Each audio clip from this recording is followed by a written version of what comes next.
being salesy every now and then, but at the end of the day, like a big part of being attractive is just being transparent. Hey, this is what's going on, or hey, this is some education that we feel like would benefit people, or hey, this is behind the scenes.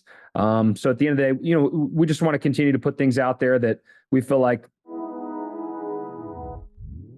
Hey, welcome back on the show. Today we have Josh Funk, physical therapist and physical therapy practice owner, colleague of mine. Special shout out to Dr. Bo Babenko for the introduction. Bo wanted to get Josh on here. Josh, what's going on, man? Not much, man. Thanks for having me. I've been following along for a little while and become more and more of a fan each time I see the pod.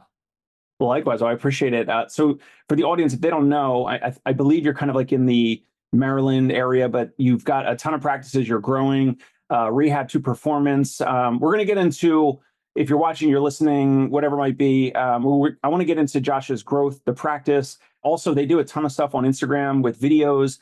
And I think, Josh, I heard you say something about like you also do it for attracting candidates and physical therapists, as well as patient-facing videos that are about conditions and injury and all that. So I want to kind of get into your growth. I also want to kind of get into what you guys are doing for marketing, because obviously it looks like those videos could serve two purposes. One, for on the patient marketing side of things for content, but then also to attract candidates and physical therapists and other team members who might kind of see inside your clinics and kind of see the culture and the tone and all of that type of stuff. So give us a little bit of background in terms of like where you guys are at now. And I know you're on like the Inc. 5000 list and you guys are growing every year. Just a little context about like your size and scale and how many team members, how many clinics and all that.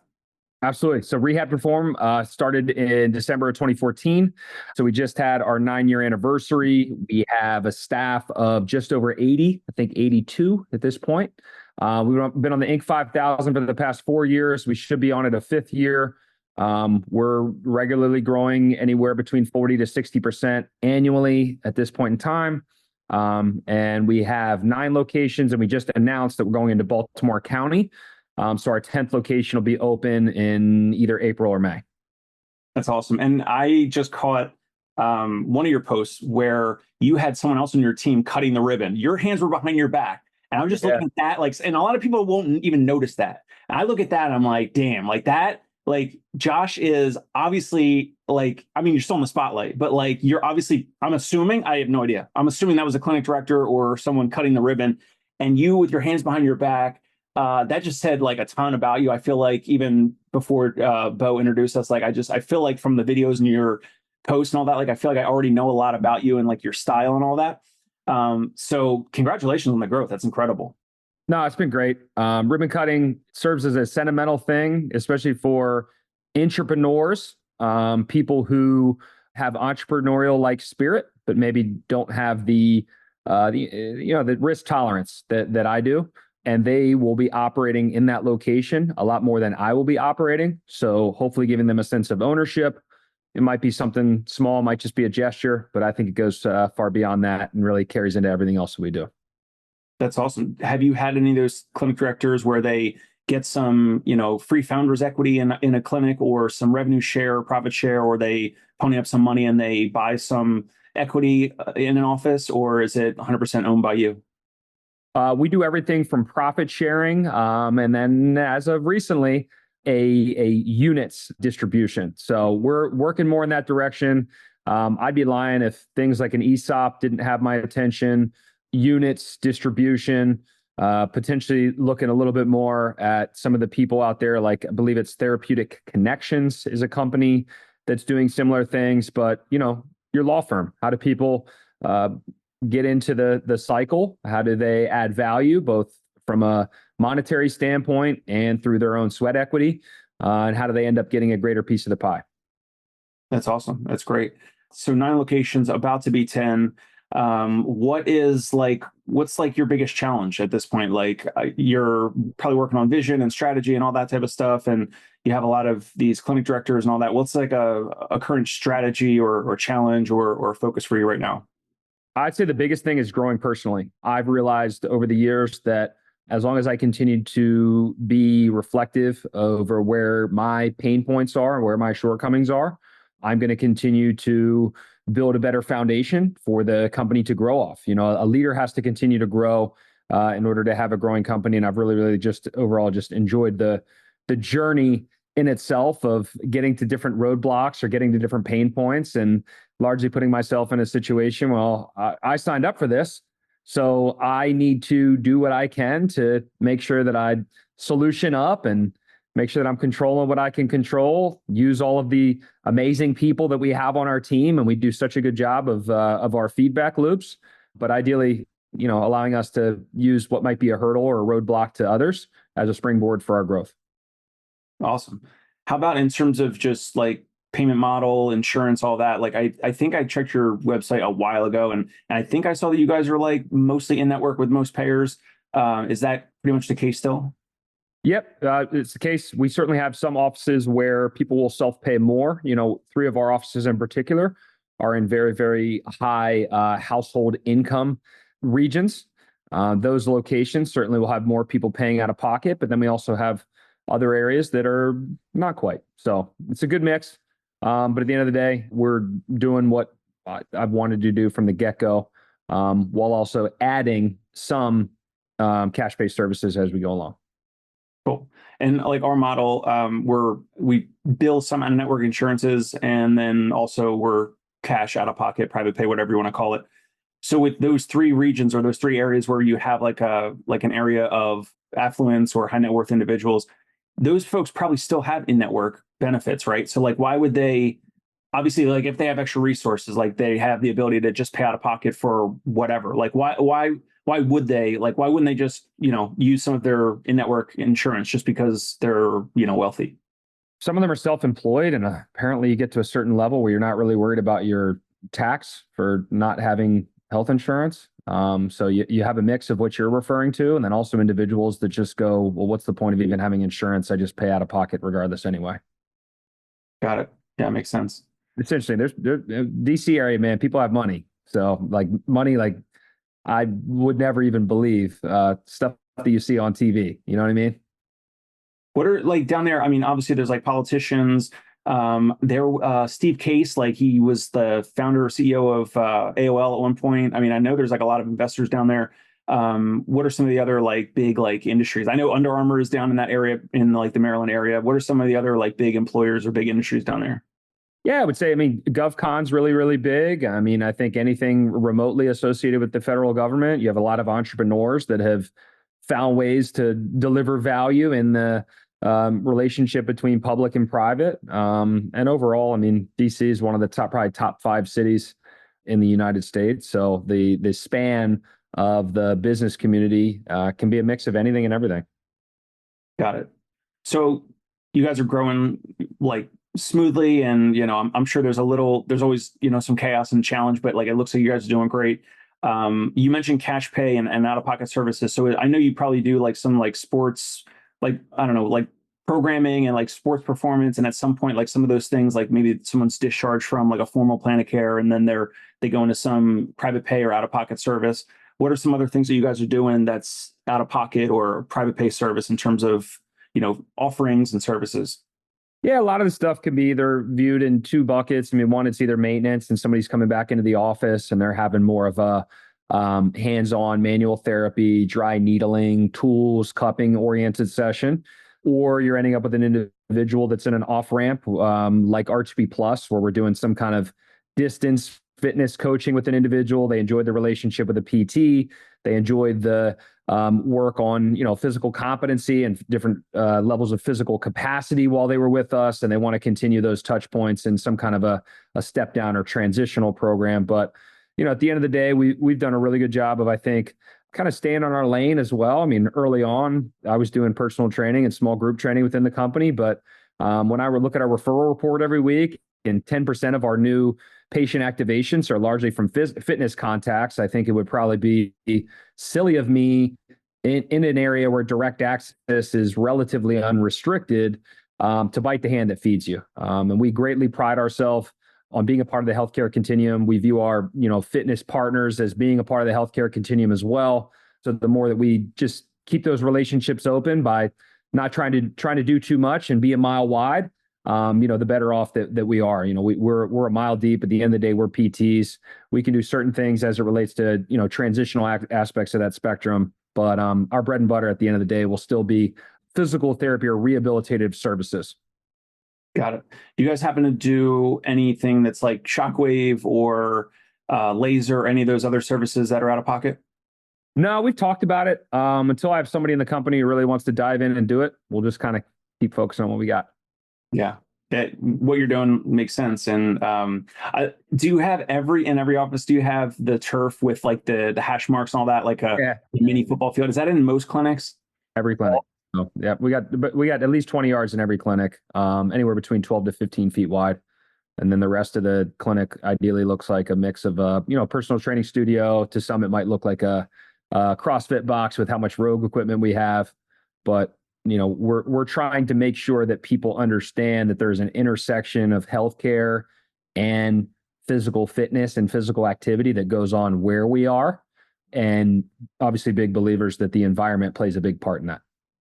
Got it. I want to get back to your Instagram and videos in a second, but when I first reached out, or no, when Dr. Bo connected us and we were talking, I mentioned like, I was curious, and I don't know if you want to talk about it. If you don't, we certainly can skip it. But in terms of your growth, like, is it like, do you have investors? Is something you raise money from? Is it like SBA loans and like commercial debt, or is it just like reinvesting profits into the next location and all that?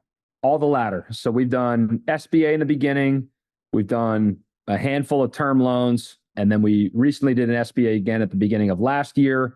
And then outside of that, just reinvestment of profits. So staying PT owned is going to be the theme, especially as we grow. And I want to continue to incorporate more people from our team, attract the next generation of talent to bring more quality PTs into the mix. But I've stayed away from the big gorilla in the healthcare industry. I mean, I was just at Graham Sessions, and people were hard pressed to look at an environment where things have gone extremely well for the professionals, and that's where I'll be specific. But I have yet to hear of a PE company that has come in, and because of the reimbursement that they are carrying in the company now, paying the professionals in that organization so well that they're setting a new market cap. There's no organization that I'm aware of, at least, that has set a new market rate in an area and been able to attract talent in the way that I would expect to, because the sell is always, with scale, we can command more from a reimbursement standpoint. With scale, we can make things easier for all the parties involved. But I have yet to interact with a healthcare professional who operates in one of those environments who can tell me that has happened. Or ideally, like, show me some figures, like, I mean, redacted or whatever, but like, I would love to see like reimbursement rates from before, and then like you partnered with so-and-so and like now the reimbursement rates are higher. Yeah. Show me by PE getting into the fold that the environment that the PTs are operating in is improving. There might be some companies that have created tech that has been better as it relates to us transitioning away from paper EMR. There might be situations where you have education companies and it's easier for them to provide asynchronous information or other educational offerings. But in terms of the workplace, in terms of elevating the profession in the healthcare industry, you would expect some of these things to eventually start to occur, and I just haven't seen them yet. Yeah.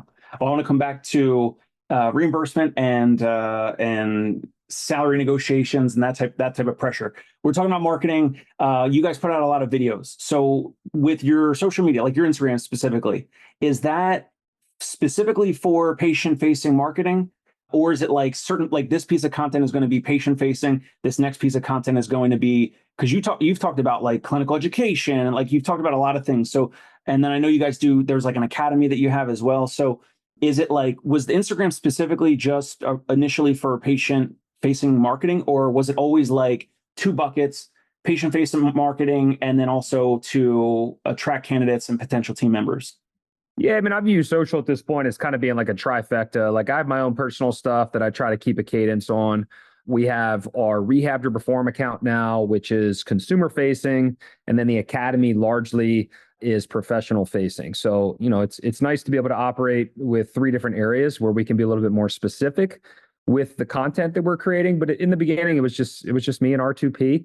And obviously other professionals in our company creating content. And, I'm a big believer of the quote, be attractive, don't chase. And you're trying to create as much attraction as possible for your organization, what you have going on, without being too salesy. There's nothing wrong with being salesy every now and then, but at the end of the day, like a big part of being attractive is just being transparent. Hey, this is what's going on, or hey, this is some education that we feel like would benefit people, or hey, this is behind the scenes. So at the end of the day, we just want to continue to put things out there that we feel like highlight our team, highlight something special going on at a location, highlight a person, highlight a person's story. And then the professional side, continue to put out a certain amount of thought leadership that makes us attractive when it comes to sports orthopedics. We're adding pregnancy and postpartum. Concussion care has been something we've had for about a year or two. So ideally putting our clinicians also in a situation where they have a pipeline to build out a career a little bit more. And we feel like, we're a place for a lot of people. It might not be a place for everybody, but one of the things I'll also pride myself on is we now have 5 people that have been a member of our staff that are in pro sports. So if at the end of the day, we have the right people that come in here, they leave their impact on our organization. They pour their blood, sweat, and tears into what we have going on. They're going to leave our place better off than when they found it. And ideally continue to serve as a, pipeline for the next person that maybe wants pro sports. And hey, I've got an automatic connection for you. So, social media goes a lot of different directions. The one thing that I will say as it relates to a main pain point in healthcare in general is if you're not thinking of your marketing funnel for talent like you think of your marketing funnel for clients, which involves awareness, interest, and engagement, then you're missing the boat. And that's a big part of it for us. Well, so you mentioned talent, like attracting talent or hopefully not having talent leave. You have the upward pressures, cost of living, and the past year or two, some inflation and interest rates are higher and all that. And then you have reimbursement, like you touched on, that is plateauing or in some cases declining. So at some point in the next, I don't know, 3, 5, 10 years, like, have you made projections? Does that keep you up at night? Like, if some of these in-network payers or all these in-network payers that you have 9, now 10 locations, you have 80 staff members, and they're all going to want to have increased compensation or salary at some point, even if they're front desk folks or admin folks or whatever. Everyone's going to be negotiating for higher pay moving forward. What are some things like is that a concern? I'm sure it's on your radar, but like, how do you think of that? How do you make sense of that? I think everybody who gets into healthcare is aware that at some point you're going to hit a cap unless you end up in a leadership position. So I have not ran into a conversation where somebody thinks that you're going to be able to get an inflation bonus every single year. Maybe I'm talking to different people, but I either have people who are just very, very aware of the industry that they're entering, or they've been exposed to that information through somebody else potentially at one point or the other. So, front desk, you can obviously get to a certain point. PT wise, you can get to a certain point. If you only able to command a certain dollar for your services, you're not getting 25 years of raises. So yeah, you've got things like inflation. You've got, everybody talks about reimbursement. I mean, knock on wood, I haven't seen our reimbursement go down outside of Medicare in the 9 years. Our commercial payers are still at the same, if not a little bit better. And hopefully after this year's negotiations, maybe even a little bit better, but we'll see how it goes. At the end of the day, I got to run a better business. I got to run a more cost-effective business. We're messing around a lot more with virtual kiosks right now, given the fact that, maybe we don't need as many people up at the front. Maybe need more of a hybrid role. Maybe there's more of platoons or teams. But if I can have less people, but pay less people more money, that's a retention strategy in itself. And then if there's some flexibility with regards to work from home thrown in, that's an additional layer. I think tech also has the ability to automate tedious tasks. And the more I can automate tedious tasks, the more enjoyable a work environment is for people to potentially operate under. And then, it's up to us. If we keep scaling, we should be able to continue to provide more. And if we keep scaling, we should be able to negotiate to the point where our staff sees the benefit of that. So it's really like anything, it's kind of an ecosystem-based approach. It's always stuff in the back of your mind. I would love to say that tomorrow I could pay my PTs, an average salary of 120 across the board. And that the front desk staff, although I do think they're paid pretty well, comparatively speaking, could also receive, say, a 20% bump. If I were to pick one thing that lingers in the back of my head all the time, it's always, how do I increase pay? Always. Like that is the nonstop. That's something that if I could solve that problem tomorrow and automatically give everybody even a 10% bump throughout the company. I mean, talk about retention. Boom. Hey, I don't have to change anything. You can keep doing the same work and you just get a 10% bump right off the bat. That'd be nice for a lot of people, but one thing that I can do is, if we keep growing as a company, I do have more non-clinical roles pop up. I do have more side hustles that pop up for people. I mean, we're starting to get in the world where we have over 100,000 followers on social platforms. Are there more things that pop up as it relates to offering online services or getting more and more free stuff show up at the house or show up at the clinics, and people wanting to have you, put stuff out on social media reels and YouTube content and stuff? Like, you just never know. All I can do is kind of focus on, the game that we're playing right now. And I forgot who told me the other day, but might have been Sean with Active Life. He was like, man, run up the score. Like, run up the score. You never know what happens when you run up the score. But at the end of the day, like, a lot of people see people that run up the score. So maybe we're in a position right now where we need to run the score up a little bit and kind of figure out where that next opportunity lies. I don't really know. But then again, I didn't really expect to be where I am today and to have some of the opportunities present themselves. So I try not to get too carried away again and things that I just can't control. Yeah. Well, I mean, it sounds like you're doing the right things. You talked about having some of those benchmarks and milestones kind of tied to billable units. And obviously we're talking about ethical and compliant billing and all that. And many therapists underbill and undercode anyway. So there's some, some training and things like that can always help practice owners out there. And I agree with you. I think like the future of what we're doing. So it doesn't matter if we're doing home visits, like we're traveling to people like what we're doing, or brick and mortar at an office and clinic and a gym like you have. There's compliant, ethical ways for therapists to make more compensation. And I think moving forward, it's just going to be an evolution of us as practice owners training our team members to kind of counsel and present, not necessarily be salesy, but present the other offerings that your and my practice has, that you could call it a cross sell, you could call it an upsell, or just like, oh, you also have this issue and, you're being discharged and, Josh's practice, hey, we offer remote programming, or you're going to be traveling for a while. So here's some remote programming, like whatever your platform, True Coach or any other platform, like here's a program. We can keep some eyes on you digitally. You kind of do your workouts from abroad or wherever it might be. And that would be it's valuable for that patient or client. And it's something that your practice can monetize, and then you can bonus therapists on top of that. You got it, man. That's exactly it. And I would love to, best case scenario for me, create a social media ecosystem and or enough of an audience that allows our PTs to decide how many in-clinic hours they want and how many home hours they want. Like, that would be the best case scenario, where we build enough of a brand. And I tell people, what do we want to do? We want to run the DMV. I want to run the DMV, DC, Maryland, Virginia area. And then you start being able to attract an audience that, if you're able to communicate a brand that goes beyond healthcare, you can start to get into some additional strategies. We also are adding other professionals. We added a dietitian last year. I'm in talks with a mental health professional. You start talking about certain things that maybe some of your higher net worth individuals might want. You might be able to have concierge opportunities. There might be more weekend or home-oriented opportunities that occur. But I also will always check myself and say, doing more isn't doing necessarily better. Doing better is doing better. So I always caution early people, and it might just be the relevancy factor, but I'll never forget Alex Hermosi's video that I watched recently. One thing done well on one channel, take it to 1 million. Where we're at right now, honestly, is getting to the point where we're going to have $1 million months. And when you have $1 million months, you can start to have different conversations, because you have scale in place that you can start to very easily bolt on things like we bolted on nutrition last year and have it go really, really well.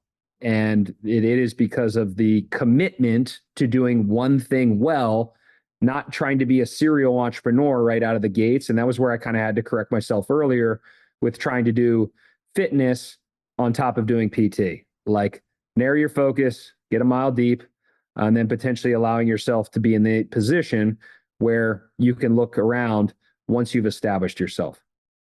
That's awesome. Well, we covered a lot in a short amount of time. What's a good place for the audience to connect with you, whether it's Instagram, email address, your website, LinkedIn, wherever it might be? Dr. Josh Funk That's Instagram, TikTok, Twitter or X, whatever people want to call it now. I'd be happy to connect with you on LinkedIn. Always happy to talk shop. I'll probably respond with an audio message. I'm not the best texter, but if you get an audio message from me, just know that that's normally how I roll. That's awesome. I didn't get one. I'm setting this up, I don't think. Those are quick and easy. I get people all the time and they ask me for like in-depth and I'm like, I'm not going to type an in-depth response. Yeah. That makes sense. Save the thumbs. Bo Babenko, thank you again for the connection here. Dr. Josh Funk, awesome to have you on the show, and subscribe to the YouTube channel if you guys find this helpful and valuable. Josh, thanks for your time. We'll catch you next time. Appreciate it, Dave. Thanks very much, man. Hey, it's Dave Kittle. Are you a healthcare business owner or physical therapy practice owner who is looking to figure out your succession plan or exit strategy? We might be able to help. And in fact, we may be interested in acquiring your practice. If you're interested, you can reach out to me. Shoot me an email at dave@conciergepainrelief.com. That's DAVE@CONCIERGE painrelief.com, or you can call me at any time, 646-781-8884.